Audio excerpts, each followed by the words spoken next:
huge fan. Oh my gosh. I need a photo with you. Justin, you don't even understand how much of a fan I am. Oh my gosh. I need a photo, Justin. I need a photo, Justin, please. Wow, Jesus. I need a photo, Justin. I need a photo, Justin. Oh my gosh. I usually receive insults when I say this, but Felix, my boyfriend, is not a bad person. Or rather, he wasn't. He was always a cheerful person, willing to help anyone in need, but the cruelty of the world around him corrupted him, and in a matter of a few weeks, I saw the destruction of the person I love. It all started that day, the day he was going to fulfill his dream to meet Justin Bieber. He lived, consumed, and breathed Justin Bieber. His music got him through hard times, and since then, it's been a huge part of his life, to the point where our son, just a year old, is named Justin. That day, Justin Bieber was in our town. Felix did a lot of research to find him, all to get a picture with his idol. I still remember how he asked for that day off, and while I went to work, I could see him at our house with those characteristic bright eyes, full of joy. Not only would Felix not get the photo, but his rejection would go viral. That night, he came home later than I did, crying. He locked himself in his room and refused to talk or even eat. Over the next few days, I tried to support him as much as I could, but it was no use. It was just me against the world. I found out from mutual friends that his coworkers saw the video where he was rejected, and instead of supporting him, they made fun of him. Justin Bieber fans were insulting him on the street because they thought it was all a plan to make their idol look bad. Non-fans saw him and laughed out loud, ridiculing him for his height as well. Little by little, Felix began to be alone. His closest friends supported him, but he thought they were making fun of him behind his back, so he stopped seeing them. To make matters worse, Felix began to resent our son because he reminded him of Justin Bieber, and that was more than he could tolerate. My God, can you shut that little animal up? Little animal? Look, you can be as angry as you want to be, but don't mess with our son. He's just a baby. He hasn't done anything to you. Oh, give him time, Katie. In a few years, he'll be taller than me and he'll make fun of me too. He'll see his daddy on the internet and he'll die of embarrassment. I'm sure you already do too, you little fucking bitch. What? Oh, don't play victim. All people are the same. Everyone makes fun of me behind my back. You're nice and kind to everyone, and for what? To be the little joke of everyone you meet. Enough! If you don't want to lose the only people who will always support you, you have to stop this right now. No, you won't give me a damn order. I always say, that's enough, and nobody pays attention to me. So why am I always the one who has to stop? What is your problem? Why did you grab that knife? Does it make you feel more manly? So I'm not man enough, huh? So you're making fun of me too? Drop the knife, now! At that moment, Felix approached me with the knife, glaring at me furiously, gritting his teeth in helplessness. I was prepared to defend myself however I could, even if that meant I had to give up my life. Luckily, Felix took a deep breath and turned around. I was just going to cut me a damn apple. That night, Felix didn't sleep with me. Part of me was glad he didn't. We were both nervous. The days after that were pretty strange. Felix talked to me just fine, as if nothing had happened, but something about him was different. At times, I could feel him just staring at me, attentive to every move I made. I felt very uncomfortable, but when I asked him what was going on, he just laughed. Maybe I was a little paranoid.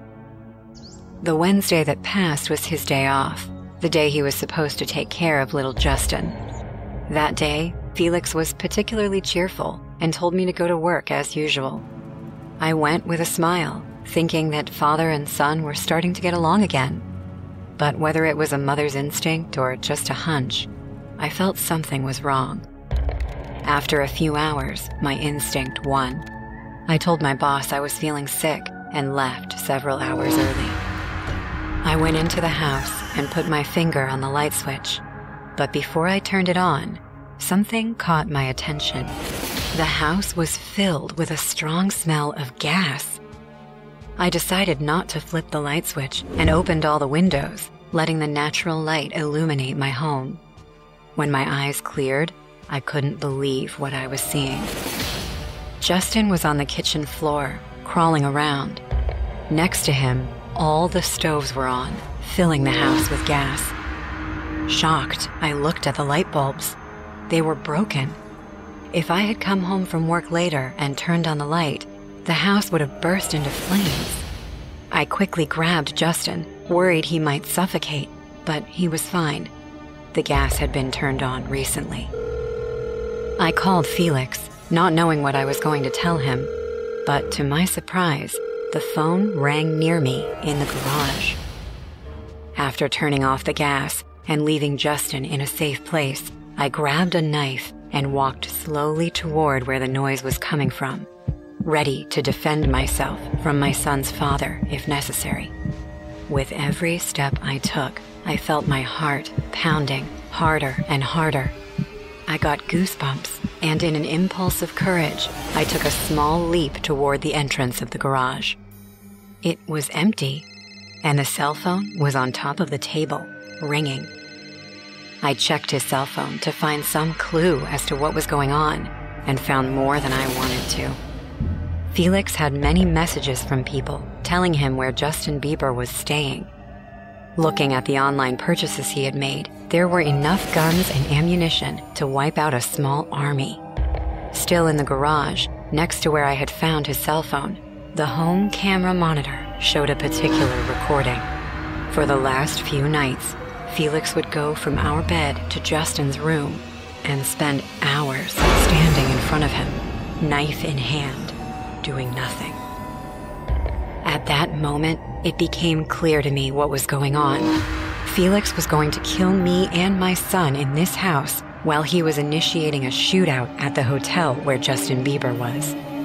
Heartbroken but determined, I called the police and told them everything. That same day, they caught Felix and locked him up.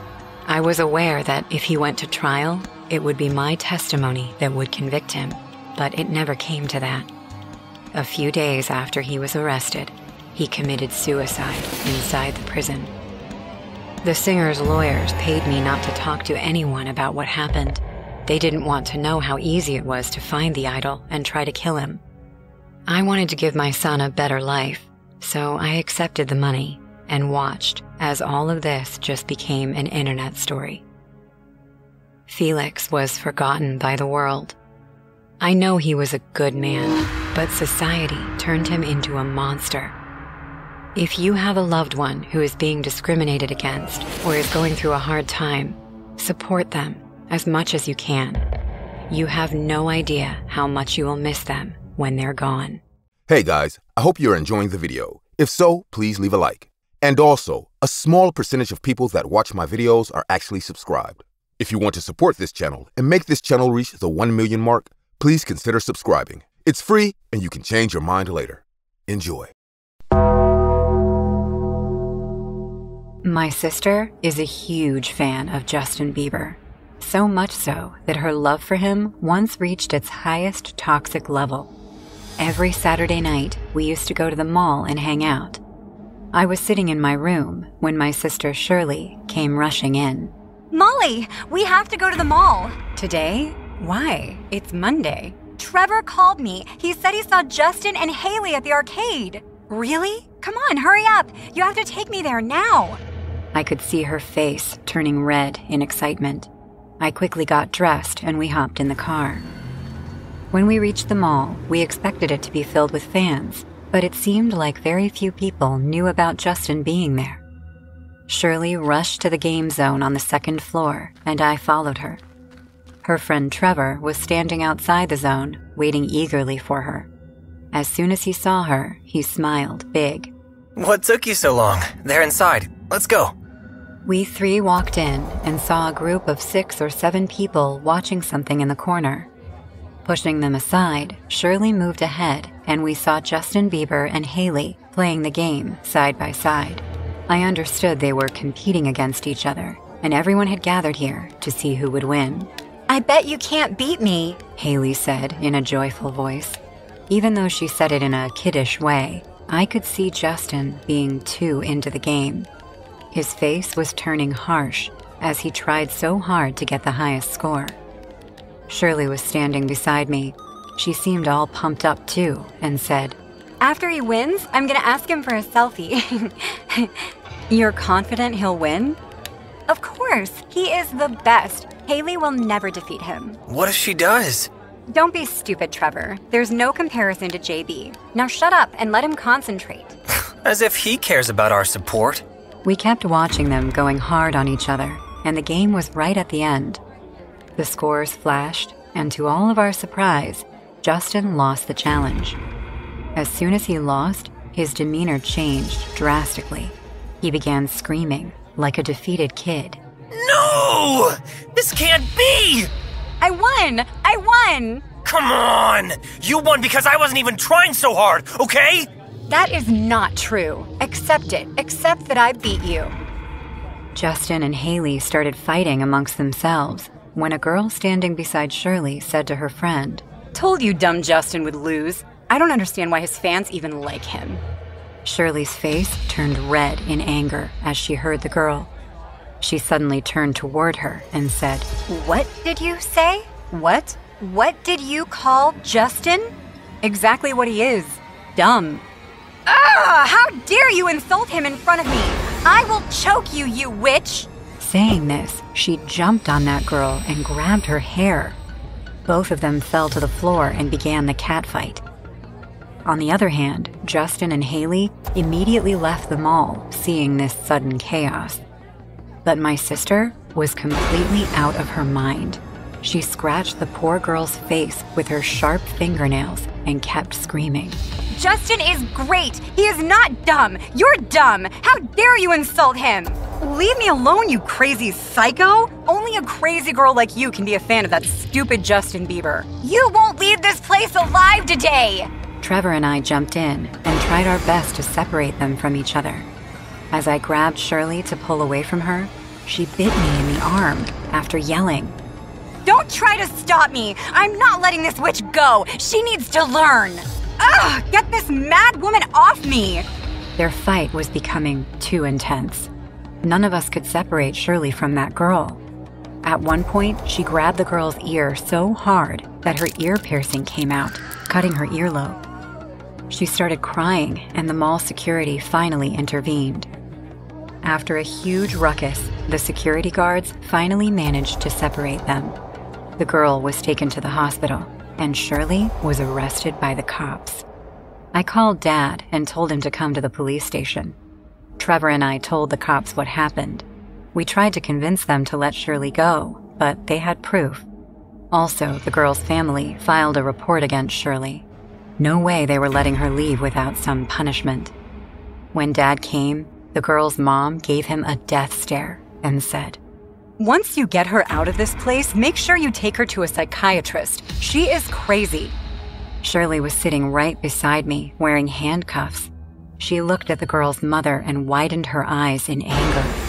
I whispered to her, Please, Shirley, don't make this any more difficult. Dad is here, and we're gonna get you out, okay? But you have to keep quiet. I could hear Shirley breathing heavily, but thank God she didn't let the matter escalate further at that moment.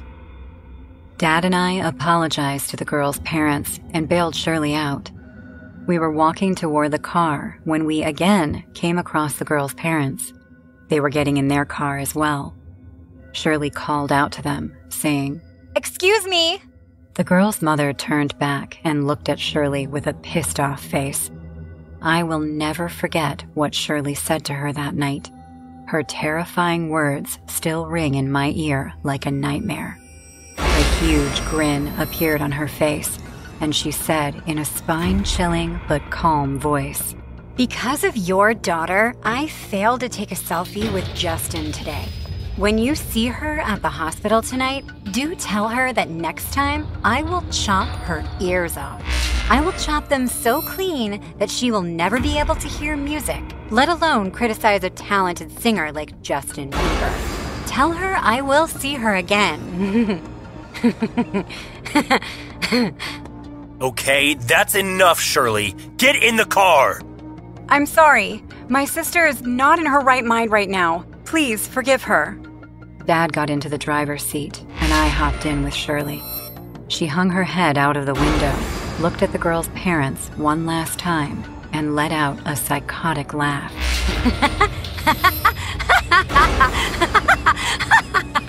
The girl's parents stood there, frozen in fear and shocked by my sister's behavior. Shirley is currently undergoing treatment. We did take her to a psychiatrist. I think she's getting better, but you never know. Toxic fans are everywhere these days. My score? Husband's score. Baby, I wasn't trying! I beat you, accept it! I bet there are decisions you made or things you did when you were young that you now regret. Maybe more, maybe less, but there's always one that you remember in a traumatic way. In my case, what happened revolves around Justin Bieber. When I was a teenager, I loved his music. I was singing his songs all the time, as I knew them by heart. My room was decorated with lots of Justin Bieber posters, and I even had a shirt with a picture of him on it. You know, typical when a teenager is obsessed with a famous singer. Anyway, I remember that I went absolutely crazy when I found out that he was doing a concert in my city.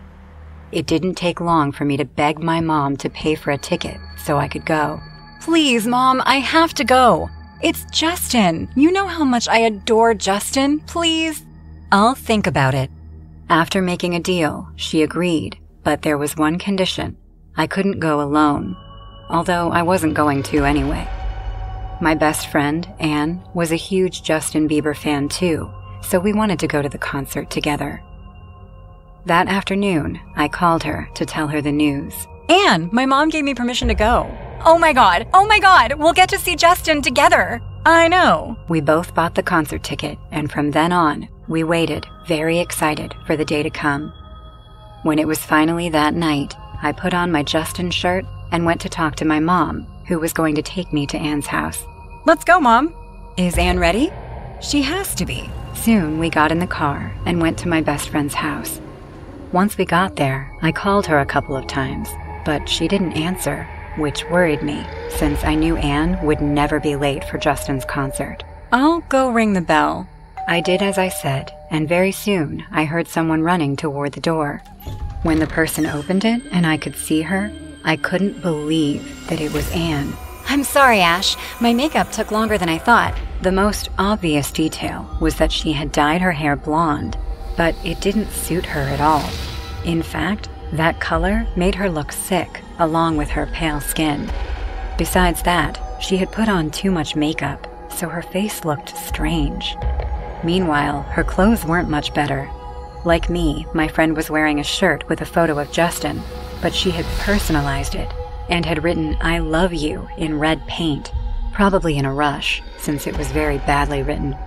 Ash? Yeah. Okay, Anne, let's go now. When my mother saw Anne's appearance, the expression on her face became one of surprise and concern, but she soon stopped looking at her and started driving to the concert venue. How are you, Anne? I see you got a makeover. Yeah, don't I look good? I think blonde hair suits me, just like Justin. The moment my friend said that, I turned to look at her. Her weird smile, which was accentuated by her red lipstick, gave me a bad feeling. It didn't take long to reach our destination. Once there, Mom parked the car and we got out. Thanks, Mom. Have fun, and don't forget to call me if anything happens. Sure, see you later. Suddenly, Anne grabbed my arm and began to walk quickly. Anne, wait! You're taking too long. If I don't get to see Justin just because of you... Wait, what? You are not taking this as seriously as you should. We came together because we're fans of him. Or are you not? You don't mind being late? What are you talking about? Of course I am. You were the one that... You know what? Let's forget it. We came to enjoy the concert. Speaking of which, what do you think about my makeover? In the blink of an eye, my friend's attitude changed, leaving me more confused than I already was. It's fine. I know. I'm sure Justin will give me a chance. A chance? Although my friend was really worrying me, I tried to put the matter aside and focus on the concert. The truth is that even if it is a bad memory for me today, at the time, it was fantastic. I listened to my favorite singer, screaming and crying with emotion, just like Anne. When it was finally over, she and I left the place. But before I could call my mom to ask her to come get us, Anne grabbed my cell phone. Hey, chill out. Don't you want to see Justin? Huh? Let's chase him. Once again, my friend had that disturbing smile on her face. But since when are you such a coward? If you don't want to go with me, I'll go alone. Anne started to run, and since I didn't want to leave her alone, I followed her. Behind Justin Bieber and his bodyguards were a large number of people. Some of them were paparazzi taking pictures, and others were just fans, like my friend and me. Stop pushing me. Somehow, Anne and I managed to get through the crowd and be within a few feet of where the singer was. Get out of the way! As soon as I saw my idol walking down the stairs to enter the basement of that building, a great emotion grew within me. Unable to contain myself, I pushed the others around me aside and ran toward him. Justin! Thank you very much. I came here just for you. Thank you very much. Thank you. Pleased that he had heard me, I walked away in the direction of Anne, but I felt as if my heart stopped once I saw her. I hate you! Her eyes were filled with hate, and her face red from how furious she was. Suddenly, Anne pushed me with such force that I fell to the ground. What? You are a bitch! What the heck is wrong with you, Anne? What are you saying? Justin is mine! He should have listened to me, not you, whore! I'm tired of this, Anne. You're out of your mind. I quickly got up, grabbed my bag, and walked away from her. I didn't understand what was happening to Anne, but it had been enough. Don't you dare! Suddenly, I felt a strong pain in my head as she was pulling my hair. Ah! He's mine! Mine! Do you understand, slut? All mine! That night, some of the people who were there were able to separate her from me, but she had managed to pull out several chunks of my hair. After that, I never spoke to Anne again, but my mom had to contact hers. According to what she told me, the girl who had been my friend had to be hospitalized to treat the obsession she had for Justin Bieber, since they discovered that she had even hurt herself for him. Nobody coming through my door. Hey, no, you locked the door. Don't do that shit again. Or what? Justin, thank you for